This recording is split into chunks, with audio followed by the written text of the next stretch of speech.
Hi friends, आज हम बात करते हैं कि एफआईआर जिसमें कॉग्निजेबल ऑफेंस में डाउट होता है, उसमें अगर पुलिस एफआईआर दर्ज नहीं करती है तो उसके क्या क्या इरेस्पेक्टिव एंड प्रॉस्पेक्टिव है। पहली बात तो ये है कि 154 सीआरपीसी में एफआईआर दर्ज किया जाना मैंडेट करता है, और अगर एफआईआर नहीं दर्ज करते हैं तो कम से कम जो जनरल डायरी है, जिसे हम जीडी कहते हैं, जिसके आधार पर पुलिस स्टेशन चलता है, उसमें दर्ज करेंगे। चाहे वो कंप्लेन की शक्ल में दर्ज करें, चाहे एप्लीकेशन की शक्ल में दर्ज करें, दर्ज करना मैंडेट करता है। आइदर वो एप्लीकेशन अलाउ हो, एफआईआर लिखी जाए, या वो एप्लीकेशन अलाउ ना हो, एफआईआर ना लिखी जाए। एक्सेप्टेंस और नॉन एक्सेप्टेंस दोनों के पर्पस को उसमें लिखना ही पड़ेगा, ये मैंडेट करता है 154 में। अब दो तरह के सेक्शंस इंपोज किए जाते हैं एफआईआर में। एक सेक्शन है जो कॉग्निजेबल ऑफेंस है, और दूसरा सेक्शन ये है जिसमें नॉन कॉग्निजेबल ऑफेंस को डिस्क्राइब किया है। तो जिस तहरीर से नॉन कॉग्निजेबल ऑफेंस में डाउट होगा, उसमें सिर्फ एनसीआर लिखी जाएगी, जिसको 155 में सीआरपीसी में डिस्क्राइब किया गया, जिसको हम एनसीआर कहते हैं, नॉन कॉग्निजेबल रिपोर्ट। ये 155 सीआरपीसी के तहत पुलिस या संबंधित पुलिस अधिकारी दर्ज करते हैं। अब बात एफआईआर पे है कि जिससे फर्स्ट इंफॉर्मेशन रिपोर्ट, जिसमें कॉग्निजेबल ऑफेंस 154 सीआरपीसी के तहत में डाउट होता है, उसमें एफआईआर पंजीकृत होगी। अब उसकी 2-3 प्रोस्पेक्ट पे हम बात करते हैं। वैसे बहुत सारे जजमेंट हैं जिसपे एफआईआर कॉग्निजेबल ऑफेंस है, संज्ञेय अपराध अगर कमिट हुआ है तो एफआईआर दर्ज किया जाना मैंडेट करता है। वैसे 154 सीआरपीसी ही एफआईआर मैंडेट करता है, और अगर कॉग्निजेबल ऑफेंस तहरीर से में डाउट होता है तो एफआईआर दर्ज किया जाना मैंडेटरी है, आवश्यक है, और ऐसा न करने वाले के विरुद्ध विभागीय कार्रवाई का भी प्रावधान है। अब एक जजमेंट की शुरुआत करते हैं। इससे पहले भी इस जजमेंट के बारे में हमने शॉर्ट वीडियोस बनाए हैं। Lalita Kumari versus state of Uttar Pradesh 2014 volume 2 page 1, वो 120 पैराग्राफ की जजमेंट है, जिसका पैराग्राफ 120 ये कहता है, 120(1) ये कहता है कि प्रमा फेसाई ऑफेंस यानी प्रथम दृष्टया ऑफेंस अगर तहरीर के देखने से बनता है, जिस आदमी ने जिसके साथ घटना घटी है,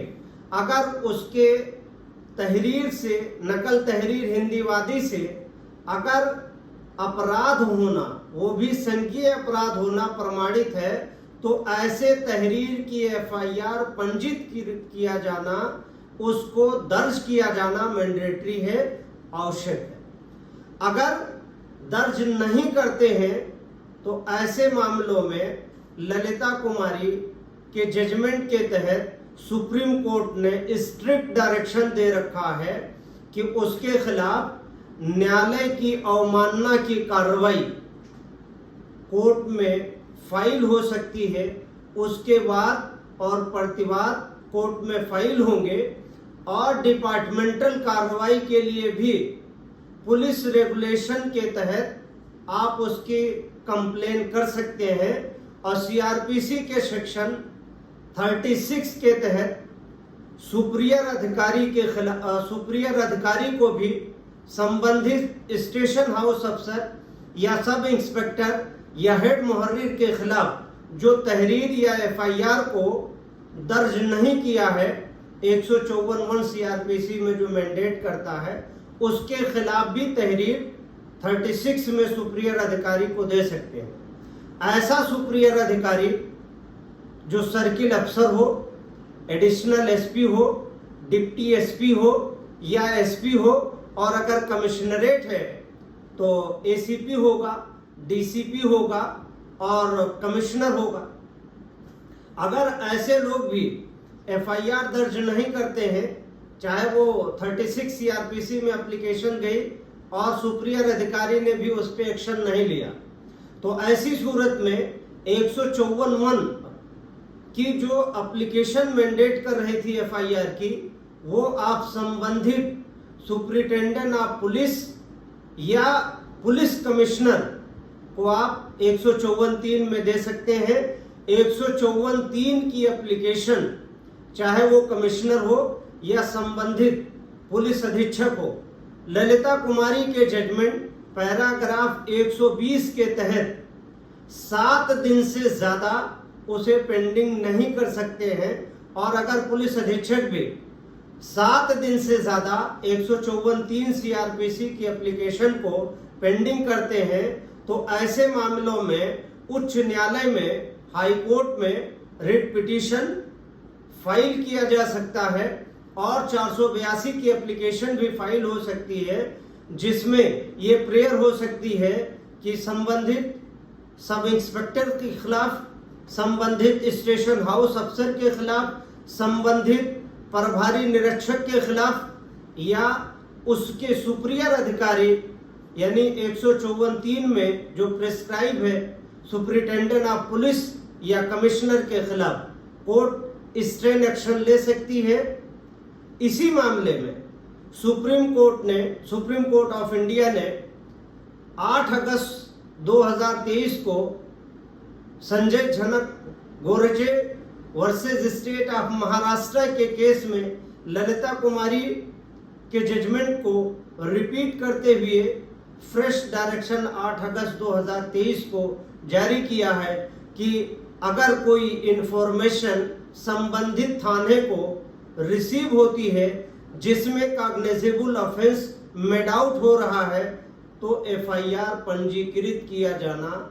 आवश्यक है, मैंडेटरी है। अब इसी मामले में एक बात और करते हैं कि Lalita Kumari versus state of Uttar Pradesh,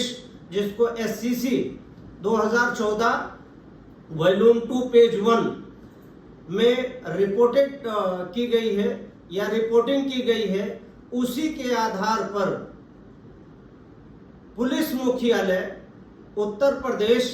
यानी DGP office, director general of police Uttar Pradesh ने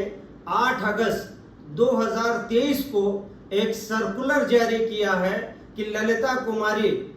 के जजमेंट के अनुसार जितनी भी एप्लीकेशन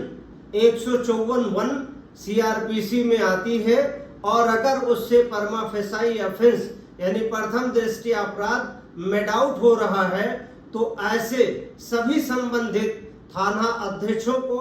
और स्टेशन हाउस अफसर्स को ये क्लियर कट डीजीपी की तरफ से डायरेक्शन दिया गया है कि एफआईआर पंजीकृत कर आवश्यक कार्रवाई और पीड़ित व्यक्ति की पुलिस स्तर से मदद की जाए। और उसमें यह भी डायरेक्शन दिया गया है कि बहुत सारे लोग बिजनेसमैन को टारगेट कर हरेसमेंट कर रहे थे सिविल मामले में, तो 8 अगस्त के डीजीपी के जनरल ऑर्डर में यह भी कहा गया है कि किसी भी बिजनेसमैन के खिलाफ एफआईआर तब तक न लिखी जाए जब तक संबंधित अधिकारियों से, सुपीरियर अथॉरिटी से कोई अप्रूवल ना ले ली गई हो। तो कहने का तात्पर्य यह है कि एफआईआर की तहरीर 2 तरह के ऑफेंस को दर्शाती है, यानी नकल तहरीर हिंदीवादी जो होती है वो 2 तरह के ऑफेंस को, अपराध को प्रदर्शित करती है। एक ये है कि जिसमें प्रथम दृष्टया अपराध एनसीआर यानी नॉन कॉग्निजेबल रिपोर्ट को दर्शाती हो, ऐसे मामले में 155 सीआरपीसी में वो एनसीआर दर्ज होगी। और जिन मामलों में प्रथम दृष्टया अपराध संज्ञेय अपराध की श्रेणी को दर्शाती हो, ऐसे मामलों में एफआईआर पंजीकृत की जाएगी, जो मैंडेट करता है और जो मैंडेट प्रोविजन का वायलेशन करता है उसके खिलाफ संबंधित सुपीरियर अथॉरिटी के यहाँ कंप्लेन हो सकती है। अगर सुपीरियर अथॉरिटी उस पर कार्रवाई नहीं करती है तो आप संबंधित कोर्ट में चाहे 156(3) से या न्यायालय की अवमानना से या माननीय उच्च न्यायालय में रिट याचिका under article 226 constitution of India या 482 की पिटीशन या आर्टिकल 227 की रिट फाइल कर रेमेडी प्राप्त कर सकते हैं। हमें उम्मीद है कि ये वीडियो आपको पसंद आई होगी और अगली बार एक इंफॉर्मेटिव वीडियो के साथ फिर हाजिर होंगे। तब तक के लिए अपना ख्याल रखिए। अगर ये वीडियो आपको पसंद आती है लाइक शेयर एंड सब्सक्राइब करना ना भूलें। मिलते हैं नेक्स्ट वीडियो में एक इंफॉर्मेटिव वीडियो के साथ। तब तक के लिए अपना बहुत सारा ख्याल रखिए। शुक्रिया, धन्यवाद।